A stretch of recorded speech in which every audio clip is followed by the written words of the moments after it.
Visions Foundation, talking to Jamal here at Channel 4. I'm really excited. Now tell me your whole name, please. Jamal Muhammad Osman. Thank you. And where are you from? I am from Somalia. Yeah. But I have been living in Britain since 1999, so 14 years now. I left Somalia a number of times and then came back, but for good I left in 1999. And what happened then? You came to England and what happened? No, it's not. It's not England. It's not close to Somalia, so you have to go through lots of other countries. But I think I would say the most difficult trip I have made out of all these trips was one which I left Somalia and then headed to South Africa. So that was the longest and the most difficult one. So I remember some of the incident that happened to me was, I mean, every step of the way you're dealing with human smugglers, human traffickers, who would try and exploit you. You're also dealing with corrupt officials who, when they see you are a vulnerable immigrant who is trying to flee, they will rob you or take anything that you have. You're a survivor, it seems to me. Now, what are you doing now? I'm working here at Channel 4 News. Have been with Channel 4 News since 2008.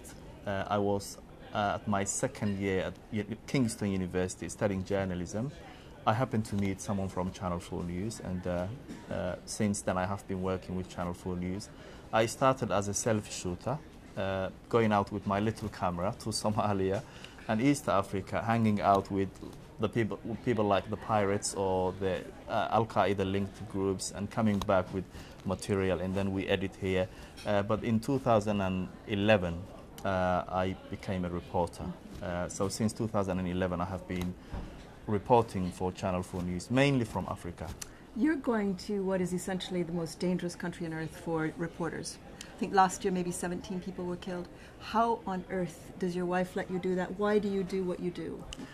I think it comes from, I always say the reason I joined journalism first was my background, because I come from a troubled country, troubled society, and you grow up seeing so many bad things that are happening to your own people.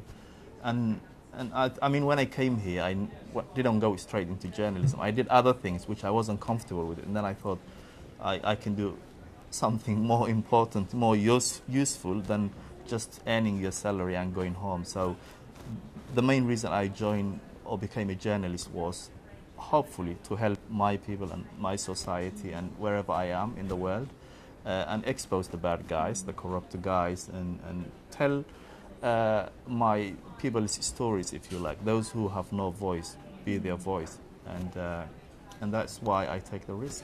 I'm not better than these people. I am a Somali, so I have to take the risk. The only way you can tell those interesting stories is to be there with them, to take the risk with them, to meet them. So I have to do that, I think, to tell their stories. I'm so impressed with you, Jamal. What do you think? Do you think there's hope for Somalia? It's a failed state. My son was killed in Somalia in 1993, as you know, so I'm really concerned about you. Do you think there's a way out? Is there a way to train, teach, give hope for the next generation? And how can we help? I think there is hope. We never give up hope. I mean, it's been a long war and long civil war and political conflict in Somalia. It's more than 2 decades now. And you can never give up hope. And I think the best way forward for Somalia is, I always say, and I have always said this, is through peaceful negotiations. If we blame each other and say, this guy did this yesterday and he's a terrorist, or he's a pirate, or he's a warlord, then nothing will settle down. So I think the best way forward is to negotiate and talk to each other. And I think there is also too many external players who are influencing Somalia, and I would say not playing a positive role in Somali politics, but causing more trouble and prolonging the war. So there are lots of actors who are not helping the Somali people and the Somali society, but I think it comes down to the Somali people and whether they genuinely wanted to negotiate and reach a peace deal or not.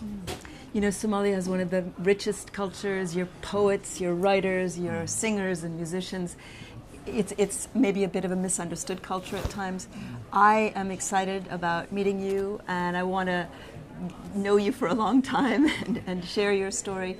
I really appreciate it. Being in Channel 4 is one of the most exciting things for me possible, and thank you very, very, very much. I appreciate it. Thank you very much. And I'm Kathy Eldon for the Huffington Post and Creative Visions Foundation.